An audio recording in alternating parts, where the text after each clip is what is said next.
memasuki materi dua, yakni materi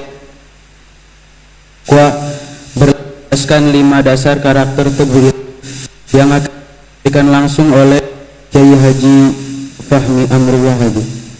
Kepada beliau waktu dan tempat kami persilahkan.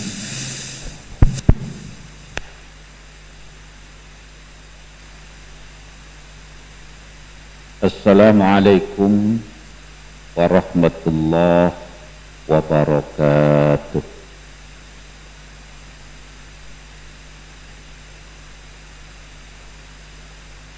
Alhamdulillahi wa kafa, wassalatu wassalamu ala sayyidina Muhammadinil Mustafa wa ala alihi wa ashabihi wa man tabi'ahum ila yaumil wafa. Amma ba'd. Qala Allah ta'ala bismillahirrahmanirrahim. Kuntum khaira ummatin ukhrijat linnas ta'muruna bil ma'rufi wa tanhauna 'anil munkar wa tu'minuna billah.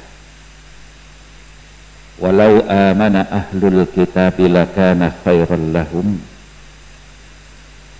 minhumul mu'minun wa aksaruhumul fasiqun. Yang terhormat Kepala Madrasah Aliyah Salafiyah Syafiyah Tebuireng beserta wakil kepala, para guru, para karyawan, serta para siswa-siswi semuanya yang saya banggakan. Alhamdulillah summa alhamdulillah, pagi ini kita bisa berkumpul di tempat ini dalam rangka melaksanakan MPLS, masa pengenalan lingkungan sekolah. Semoga acara ini senantiasa membawa manfaat dan berkah bagi kita semuanya. Amin ya rabbal alamin. Salawat serta salam semoga tetap terlimpah ke atas junjungan kita baginda Nabi Muhammad sallallahu alaihi wasallam. Para siswa-siswi semuanya, sebagai umat Islam kita digelari dengan gelar yang luar biasa. Kita digelari oleh Allah sebagai khaira ummah.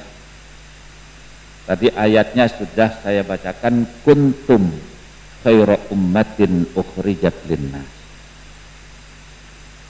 Engkau adalah sebaik-baik umat yang dilahirkan bagi manusia. Artinya umat Islam ini adalah umat terbaik. Tentu sebagai umat terbaik semuanya harus serba baik. Karakter umat terbaik itu oleh Allah disebut ta'muruna bil ma'ruf wa tanhauna 'anil munkar wa tu'minuna billah. Cirinya umat terbaik yang pertama itu adalah ta'muruna bil ma'ruf, mengajak kepada kebaikan. Yang kedua wa tanhauna 'anil munkar, mencegah dari kemungkaran. Dan yang ketiga itu adalah wa tu'minuna billah, dan engkau beriman kepada Allah. Nah, sebagai umat terbaik tentu ada pegangan hidup. Pegangan hidup umat terbaik kita semuanya adalah Al-Quran. Dan kitab Al-Quran ini kalau kita dikaji, bukan hanya sekedar dibaca, kita kadang-kadang ayo ngaji Al-Quran. Nah biasanya bahasa kita kalau istilah ngaji itu mesti moco, selalu konotasinya kalau ngaji Al-Quran itu membaca Al-Quran. Makanya bukan hanya sekedar mengaji, tapi juga mengkaji. Ketika kita mau mengkaji Al-Quran, maka di dalam Al-Quran itu kita temukan ratusan nilai-nilai kehidupan, ratusan nilai-nilai kehidupan yang harus menjadi pegangan dan juga harus diamalkan oleh umat Islam dalam kehidupan sehari-hari kalau tetap ingin menjadi khairu umat terbaik. Ratusan nilai-nilai. Nah, dari ratusan nilai yang ada di dalam Al-Quran, pesantren Tebu Ireng itu mengambil 5 nilai saja. 5 nilai saja. 5 nilai ini saja belum tentu bisa mengamalkan, apakah ratusan ya? Kalau kita bisa mengamalkan 5 nilai yang ada di pesantren Tebu Ireng ini, Pak, insya Allah itu sudah cukup menjadikan Anda ini sebagai orang-orang hebat. Apa saja 5 nilai yang kita ambil daripada Al-Quran? Yang pertama apa? Ikhlas lah ya. Biasanya keikhlasan ini menjadi dasar dari semua amal. Yang pertama adalah ikhlas. Coba. Supaya lebih enak lah. Jadi yang pertama adalah ikhlas. Ikhlas itu apa? Coba sampean maju ke sini. Naik ke sini. Namanya siapa? Muhammad Fahrul Ilham. Asal dari mana? Nganjuk. Ya.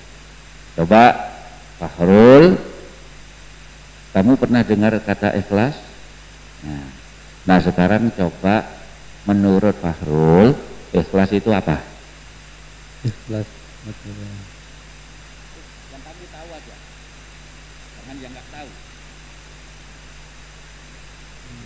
Mana? rela hati, rela. Oke, tepuk tangan untuk Fahrul.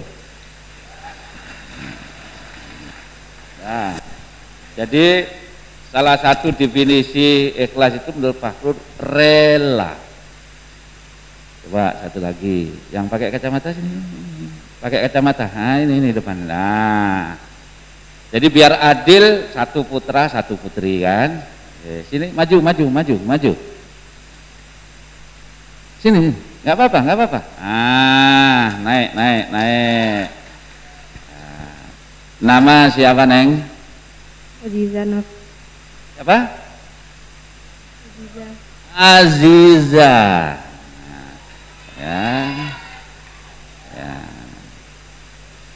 Ya kayak dulu ada lagu judulnya Oh Aziza itu ya. Oke, Aziza dari mana? Ternate. Hah? Ternate. Ternate, Maluku Utara ya. Wah jauh ini ya. Nah, Aziza pernah dengar kata ikhlas ya? Nah, kalau menurut Aziza, ikhlas itu apa?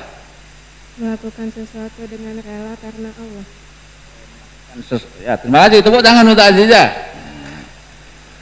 Menurut Azizah, ikhlas itu melakukan sesuatu dengan rela karena Allah. Oke. Ya. Jawabannya bagus-bagus. Ada yang singkat seperti Fahrul tadi, rela. Menurut Azizah dilengkapi, melakukan sesuatu dengan rela karena Allah. Ya, karena Allah begitu ya. Oke. Nah, ikhlas itu ya saya melengkapi saja karena jawabannya sudah bagus-bagus. Ya. Jadi ikhlas itu melakukan sesuatu karena Allah, melakukan sesuatu tanpa mengharapkan sesuatu, ya kan? Ada orang yang melakukan sesuatu karena berharap sesuatu. Tapi ikhlas itu adalah melakukan satu amal, satu perbuatan tanpa pamrih, artinya karena Allah. Ini, ya. Jadi jangan lupa karena Allahnya, ya. Karena kalau tanpa pamrih, tapi bukan karena Allah, sia-sia amal kita, iya kan? Nah, jadi itu definisi daripada ikhlas, nilai pertama. Ya, nilai pertama. Nah, tidak ada orang lain yang tahu apakah kita ini ikhlas atau tidak. Yang tahu itu hanya diri kita sendiri yang melakukan sesuatu dan Allah. Temanmu, saudara kita, ada orang yang ada di samping kita, itu tidak akan tahu ketika kita melakukan sesuatu itu ikhlas apa tidak. Ya, tidak ada yang tahu.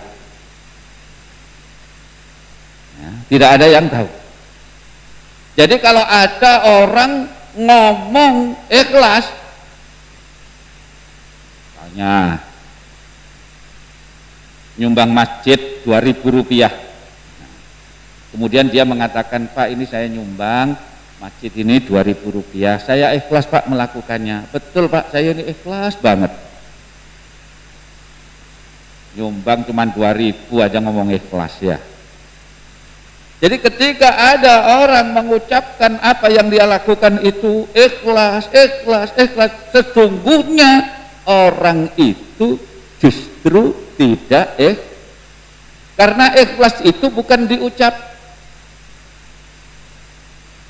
Ikhlas itu tidak terletak pada ucapan. Bahkan kalau perlu ketika kita melakukan sesuatu itu tidak ada yang tahu. Bahkan kalau kita misalnya tangan kanan kita ini melakukan satu kebaikan, katakanlah sedekah, jangan sampai tangan kiri kita ini tahu, disembunyikan. Nah, ini ya. Jadi ini adalah definisi ikhlas. Nah, tentu keikhlasan ini bisa dilihat dari apa yang kita lakukan dalam kehidupan sehari-hari. Bisa kita tidak tahu hatinya orang, tetapi dari zahir, ya, dari apa yang tampak kita husnudzan, oh orang ini, anak ini adalah anak yang ikhlas. Nah sekarang coba satu lagi, coba yang pakai kacamata ini, ya, yang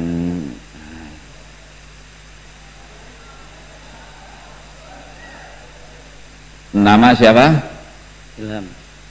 Ilham. Namanya Ilham. Asal dari mana? Surabaya. Surabaya. Nah coba Ilham beri satu contoh saja, satu perbuatan yang menunjukkan bahwa orang itu adalah orang yang ikhlas. Ya katakanlah di pondok atau di sekolah, kira-kira salah satu contoh perbuatan ikhlas itu apa? Contoh saja, satu amalan. Belajar. Belajar. Maksudnya belajar tanpa disuruh ya. Oke, sebab kalau belajar disuruh berarti nggak ikhlas. Oke, terima kasih, tepuk tangan untuk Ilham. Contoh belajar ya. Satu lagi dari ujung sana, yang depan. Ya, oke.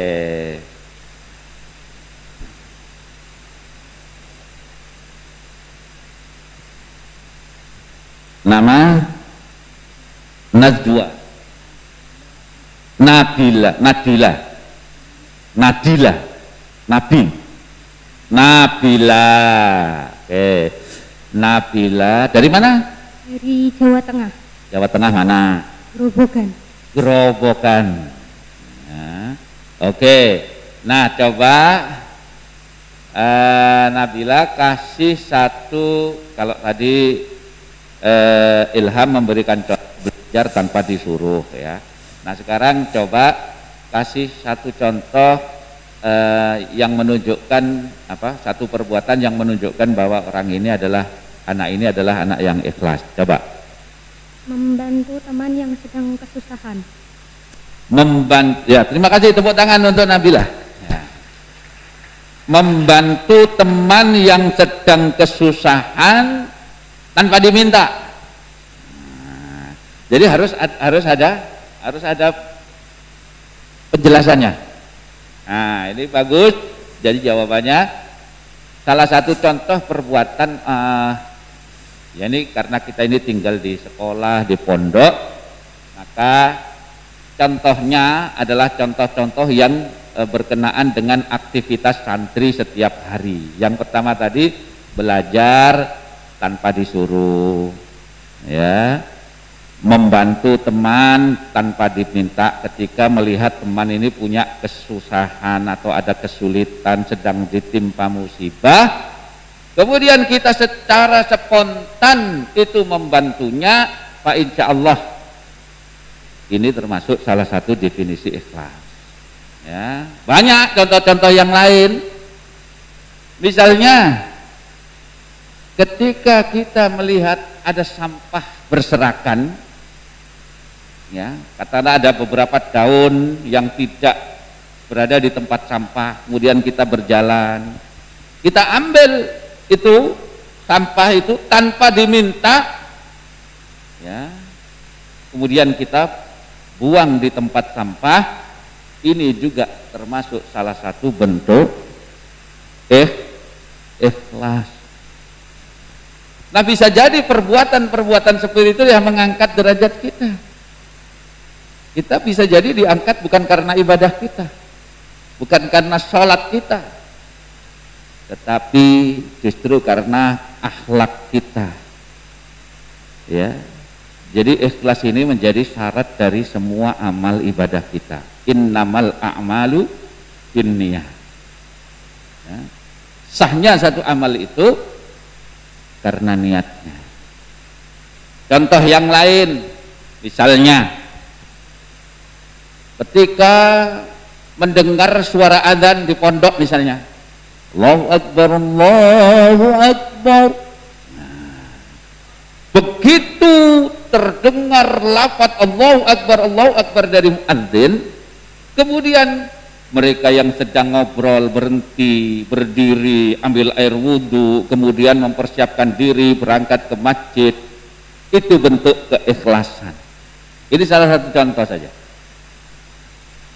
Artinya bukan karena diobrak. Ada anak yang itu kalau sholat itu harus diobrak dulu. Ini sholatnya bukan karena keikhlasan, bukan karena Allah, tapi karena obrakan. Ya. Kenapa? Karena ketika dia mau berangkat, kalau sudah diobrak oleh ustadznya, oleh ustadzahnya, ini jadi bukan karena ikhlas. Jadi ini yang pertama, ya. Jadi kita wujudkan ikhlas itu dalam kehidupan kita sehari-hari sebagai pondasi dari seluruh amal ibadah kita. Nah, cirinya orang yang ikhlas itu apa? Ya, Menurut Imam Ghazali, wong sing ikhlas itu adalah orang yang tidak berubah sedikit pun amal perbuatannya, baik dicaci maupun dipuji.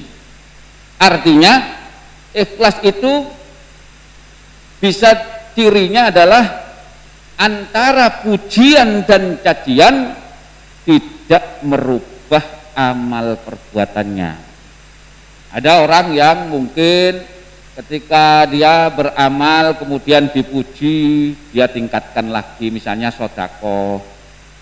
Biasanya sodako 10.000 krono dilem jadi 50.000, dilem maneh jadi 100.000. Tapi kalau dicaci, ya sodako mek 10.000, akhirnya malah dikurangi jadi 2.000. Ngono njaluk swarga.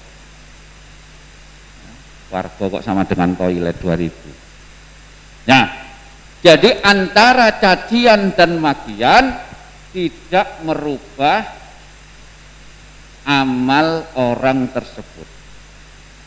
Nah, ini yang pertama adalah ikhlas. Kemudian yang kedua, apa nilai yang menjadi menjadi dasar dari pesantren Tebu Ireng? Jujur,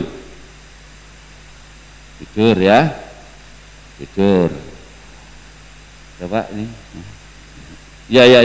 Nah.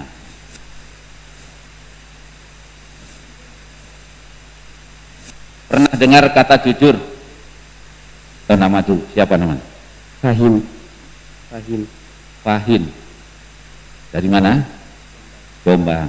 Oke, Fahim. Pernah dengar kata jujur? Namun Fahim, jujur itu apa? Melakukan dan mengungkapkan semua segala sesuatu sesuai dengan apa yang ada dalam hati. Oke, tepuk tangan untuk Fahim. Ya, nah cukup ya, karena jawabannya sudah bagus ya. Artinya jujur itu adalah antara ucapan dan hati itu sama. Kalau hatinya itu hijau, maka yang diucapkan adalah hijau. Kalau hatinya ini putih, maka yang diucapkan juga putih. Itu namanya jujur. Jadi antara perbuatan, antara hati, ucapan dan perbuatannya itu sama. Ya. Nah, kalau tadi ikhlas, ya, itu ikhlas itu adalah untuk diri kita sendiri. Kita ikhlas atau tidak ikhlas tidak merugikan orang lain, tapi yang jelas kita sendiri yang rugi, ya kan? Sampean sedekah nyumbang masjid 1 juta, ikhlas sampean ya untung, gak ikhlas sampean sing rugi, ya kan? Jadi ikhlas itu untuk dirinya sendiri. Tapi tidak dengan jujur. Jujur itu bukan untuk diri kita sendiri, tapi juga meluber untuk orang lain. Ya, itu jujur. Dan jujur ini hendaknya dijadikan sebagai modal utama ketika kita berinteraksi, berhubungan dengan orang lain. Baginda Rasul Sallallahu Alaihi Wasallam, ya, beliau itu adalah pedagang hebat, pebisnis hebat. Modalnya bukan harta yang banyak, bukan uang yang miliaran, tapi modal utamanya adalah kejujuran. Makanya beliau digelari dengan istilah Al-Amin. Artinya apa Al-Amin? Yang dapat dipercaya. Kenapa kok dapat dipercaya? Karena kejujurannya. Jadi jujur ini menjadi modal utama ketika kita berhubungan dengan orang lain. Ya. Maka orang yang mempunyai sifat jujur, siapapun dan apapun jabatannya, maka dia akan dimuliakan. Akan dimuliakan oleh Allah. Makanya kalau berkumpul, pilih teman dan sebagainya itu carilah teman yang jujur. Ya ayyuhalladzina amanu taqullaha wa kunu ma'as shadiqin. Jadilah kamu itu bersama orang-orang yang jujur. Kenapa? Ketika kita berkumpul dengan orang yang jujur, sering kita lakukan itu, insya Allah, karena apa? Kejujuran ini tidak bisa instan. Kejujuran ini harus dipupuk, harus ditanamkan sejak awal, dibiasakan. Ketika sudah dibiasakan itu menjadi budaya kita, dan ketika itu sudah menjadi budaya kita, akan menjadi karakter yang nemplek di dalam diri kita ini, sehingga ketika orang tersebut melakukan sesuatu yang tidak jujur, dia merasa tidak enak, merasa tidak nyaman. Jadi jujur. Pemimpin yang jujur ini akan membawa berkah bagi rakyatnya. Pemimpin yang jujur. Kalau pemimpin itu tidak jujur, maka yang rugi orang banyak. Iya kan? Pemimpin amanah, ada anggaran untuk rakyatnya, ya sudah diberikan untuk rakyatnya. Tapi kalau pemimpinnya nggak jujur, ya nerima suap, korupsi dan sebagainya, maka yang dirugikan itu adalah rakyatnya. Jadi pemimpin, kalau pemimpin tidak ikhlas, tidak masalah, yang penting benar ya. Nah, tapi kalau pemimpin ini ikhlas tapi gak jujur, tapi ya gak ono pemimpin ikhlas gak jujur itu. Ya. Maka yang dirugikan adalah rakyatnya. Ono pemimpin gak ikhlas, itu rakyatnya gak masalah. Sing rugi soalnya pemimpinnya. Tapi kalau pemimpin tidak jujur, apa yang terjadi? Ya rakyat akan sengsara. Nah, ketika sebuah negara itu pemimpinnya jujur, kemudian rakyatnya jujur-jujur, Masya Allah, ya, ini adalah yang luar biasa. Ya, jadi jangan sampai kita yang mempelajari Al-Quran, kita yang membaca Al-Quran, tapi yang menerapkan kejujuran itu justru bangsa lain, justru orang-orang non-muslim. Itu banyak yang mengamalkan nilai-nilai Al-Quran itu, sementara kita sing bendino ngaji, bendino mengkaji, yo, tafsir macam-macam, tapi justru hanya menjadi bacaan tapi tidak diamalkan. Mohon maaf, di negeri Belanda itu pernah menjajah Indonesia selama 350 tahun. Mungkin kita mengatakan, wow itu bangsa penjajah, bangsa penjahat dan sebagainya. Tetapi di negeri Belanda sekarang ini menjadi negara yang makmur. Kenapa kok makmur? Karena pemimpin dan rakyatnya adalah orang-orang yang jujur. Ini salah satu contoh saja. Jadi saking jujurnya rakyat itu, di negeri Belanda ini banyak penjara-penjara yang ditutup. Banyak penjara yang ditutup. Kenapa kok penjara ditutup? Karena sulit nyari penjahat. Jadi polisi di sana itu banyak nganggurnya, karena gak ada penjahat. Coba bandingkan dengan polisi di Indonesia, pertelon dijogo, gang dijogo, ya, perempatan pertigaan, pasar ngarepe pasar dijogo polisi. Jadi di negeri Belanda itu banyak penjara ditutup karena susah nyari penjahat, angka kriminalitas itu hampir nol saking jujure rakyat. Gak ono maling, gak ono copet. Ya. Nah, tentu menutup penjara seluruh Belanda juga nggak baik. Itu sudah ada hampir 30 penjara yang ditutup seluruh Belanda. Tapi ada yang masih dipertahankan supaya polisi ono penggawean. Sehingga untuk mengisi penjara-penjara itu pemerintah Belanda itu meminta negara tetangga yaitu Norwegia. Jadi Norwegia itu tonggone Londo, Belanda. Jadi pemerintah Belanda meminta negara tetangga yaitu Norwegia untuk mengirim 1000 penjahat yang ditahan di Norwegia supaya mau dipenjara di Belanda. Luar biasa. Penjahat saja impor kalau di Belanda. Ya. Cuma sayang kok mintanya ke Norwegia, mestinya mintanya ke Indonesia dong, ya, negara yang pernah dijajah. Jangankan minta 1000, minta 10.000 stok banyak di sini, mulai penjahat kelas tengik sampai kelas kakap pada semua. Ya. Mulai tukang ngutil yang bongso 1.000, 200.000 sampai koruptor yang triliunan ada semua di sini. Ya. Jadi itu saking jujurnya rakyat, sehingga ketika kita jujur itu kita enak juga. Makanya pernah dilakukan sebuah penelitian untuk mencari the most religious countries in the world, negara yang paling religius, paling agamis di dunia.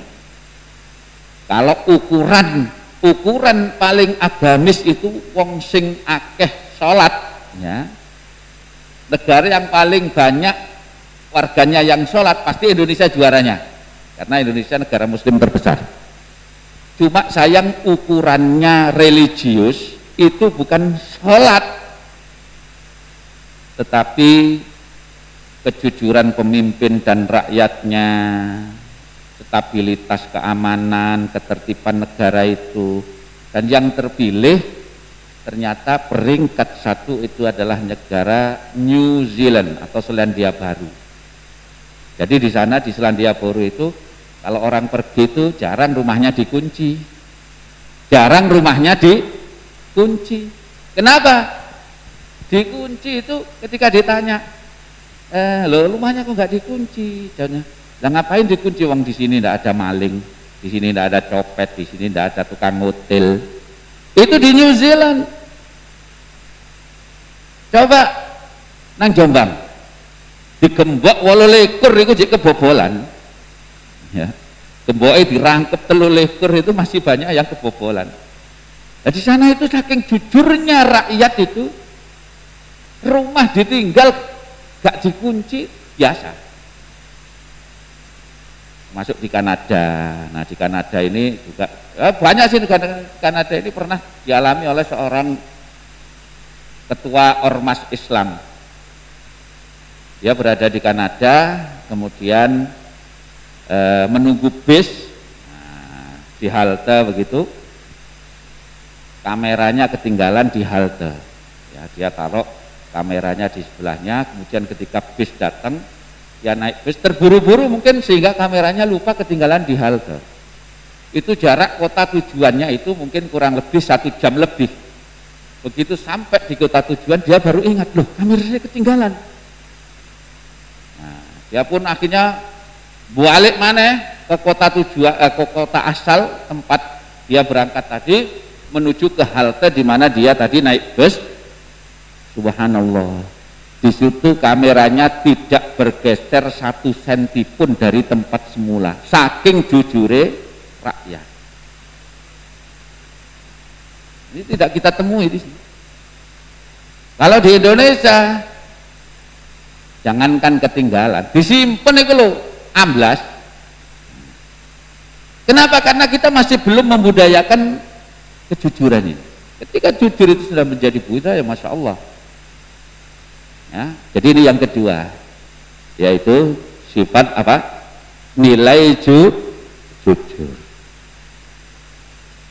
Kalau di sekolah atau di pondok itu nilai kejujuran kira-kira bisa dicontoh misalnya. Coba sini. Nah, ya Zahra. Nah, ini Zahra. Ya itu keponakanku dewe. Nah, oke. Coba Zahra jujur ya, kalau di pondok atau di sekolah itu kita contoh satu aja sesuatu yang menunjukkan bahwa anak ini adalah anak yang jujur. Menemukan sesuatu langsung dikatakan ke orang pemiliknya. Tepuk tangan untuk Zahra. Ya, makasih. Ketika kita menemukan sesuatu, kalau tahu pemiliknya langsung kita berikan. Ini contoh orang jujur. Tentu banyak yang lain kan. Kadang-kadang kita ini menemukan sesuatu tapi dipek dewe. Ya, apalagi kalau isinya duit apa itu. Nah, jadi budaya jujur ini masih belum membudaya. Ini contoh ketika kita mengikuti ulangan ya di sekolah, wis kita ini enggak toleh-toleh. Ya. Jadi kita yakin dengan kemampuan kita sendiri sehingga ketika kita mengerjakan soal itu kita jujur, tidak bergantung kepada teman, ya. Nah, jadi karena kita yakin bahwa teman kita pun belum tentu bisa ya. Kadang kita ini nyontoh kanan, ya jawaban kita sudah benar, tapi teman kita ini kok beda dengan kita. Jawaban kita yang sudah benar kita coret, kita ganti dengan jawaban teman kita yang salah. Akhirnya satu kelas salah semua. Salah kok makmuman lillahi ta'ala ya gini. Ya, nah jadi itu. Terus contoh misalnya sampean pergi ke kantin, ya, mangan ote-ote telu ya ngomong telu, ojo mangan ote-ote 5 ngomong loro. Nah ini bentuk kejujuran juga, ya. Kalau memang nggak punya ya ngomong lah. Jadi ini adalah salah satu bentuk sikap jujur dalam kehidupan kita sehari-hari. Kemudian yang ketiga, nilai apa yang ada pada santren Cembuira? Ya, kerja keras ya. Oke, kerja keras aja dulu. Ya. Nah, kerja keras ini juga nilai yang nilai yang terdapat di dalam Al-Quran. Ya. Jadi orang yang bekerja keras ini sangat dicintai oleh baginda Nabi. Ya. Satu ketika Kanjeng Nabi ini sedang berjalan-jalan, kemudian bertemu dengan seorang tua yang sedang membelah kayu pakai kapak itu ya. Plok. Nabi mendekati, kemudian bersalaman, dan Nabi mencium tangannya orang tersebut. Beliau mengatakan, inilah tangan yang dicintai oleh Allah. Tangan yang dicintai oleh Allah. Artinya apa? Allah mencintai orang-orang yang mau bekerja keras. Ya. Tidak santai-santai, tidak sekedar duduk-duduk, ya, mengharapkan rezeki tanpa mau berusaha. Jadi bekerja keras. Ya. Nah, ini penting. Ya. Dalam Al-Quran juga Allah berfirman, wala taqulanna li syai'in inni fa'ilun dzalika ghadan. Jangan engkau mengatakan benar, ya, sesungguhnya aku akan mengerjakan pekerjaan ini besok. Ya, menunda-nunda pekerjaan karena menganggap bahwa pekerjaan ini pekerjaan yang mudah, pekerjaan yang ringan, sehingga kita sering menunda-nundanya. Akhirnya begitu waktunya mepet, kita kemudian baru ngebut dan hasilnya tidak baik. Jadi bekerja keras ini penting. Nah, di sekolah atau di pesantren, nilai kerja keras ini bisa diwujudkan dengan apa? Belajar bersungguh-sungguh, ya kan? Belajar bersungguh-sungguh setiap hari, kita istiqomahkan belajar walaupun hanya setengah jam atau 1 jam. Ya. Jadi jangan ketika hanya mau ulangan saja kita ini belajar, besok ulangan akhirnya SKS ya, sistem kebut semalam ya. Belajar sampai jam 2 malam, begitu ulangan tertidur kita ya. Jadi ini masuk bentuk daripada kerja keras ya, belajar bersungguh-sungguh ya. Jadi enggak, ya tentu banyak sekali kerja keras itu, tetapi untuk siswa, untuk santri, salah satu bentuk kerja keras itu adalah mau belajar bersungguh-sungguh dan istiqomah ya.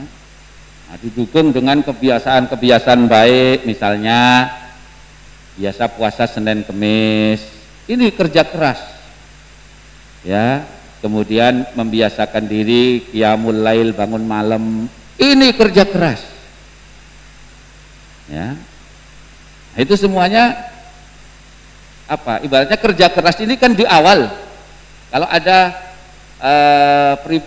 pepatah atau peribahasa itu, berakit-rakit ke hulu, berenang-renang kemudian, bersakit-sakit dahulu, bersenang-senang kemudian. Ini adalah menunjukkan, artinya berakit-rakit ke hulu ini kan kerja keras. Orang menuju ke hulu dengan menggunakan rakit, ini kerja keras dia ya. Berenang-renang ke tepian, ini juga kerja keras. Bersakit-sakit dahulu, bersenang-senang kemudian. Maka setelah kita bekerja keras, Allah kabulkan cita-cita kita, maka bersenang-senang kemudian. Jadi ini nilai yang ketiga, yaitu kerja keras. Kemudian yang keempat, apa nilai yang keempat? Tanggung jawab. Apa sih tanggung jawab itu? Nah, jadi tanggung jawab itu gampangannya beginilah: menerima konsekuensi dari apa yang kita lakukan. Itu namanya bertanggung jawab. Ketika kebaikan yang kita lakukan, kita bertanggung jawab itu, maka konsekuensinya kita juga akan mendapatkan kebaikan, mendapatkan reward. Sebaliknya, ketika keburukan yang kita lakukan sebagai bentuk tanggung jawab, kita juga harus mau menerima konsekuensi daripada keburukan kita itu. Mungkin ditakzir ya, ditakzir oleh pengurusnya, oleh keamanan ya, atau waka kesiswaan ya. Jadi itu bentuk tanggung jawab. Misalnya kalau aturannya itu masuk kelas, masuk sekolah itu jam 6.45, kemudian kita datangnya jam 7:20, maka konsekuensinya kita harus bertanggung jawab. Mungkin disuruh ini, disuruh itu, dan kita ikhlas menerimanya, mau tidak mau ya. Itu di sekolah maupun di pondok ya begitu itu. Tidak bisa kita lepaskan dari tanggung jawab kita ini ya. Karena kita harus mempertanggungjawabkan seluruh perbuatan kita itu, bukan hanya kepada manusia, tapi yang berat adalah mempertanggungjawabkan perbuatan kita itu kelak di hadapan Allah Subhanahu wa Ta'ala, yang tidak mungkin kita bohongi, yang tidak mungkin kita tipu, Al-yawma nahtimu ala afwahihim wa tukallimuna aydihim wa tashhadu arjuluhum bima kanu yaksibun, ya kan? Pada hari di mana kami kunci mulut mereka, sehingga mulut gak iso ngomong, tangan menjadi saksi, tangan berbicara, tanggung jawab kita atas perbuatan tangan kita, ya. Kemudian kaki juga menjadi saksi. Gak bisa bohong kita karena mulut kita dikunci. Mempertanggungjawabkan perbuatan-perbuatan yang kita lakukan.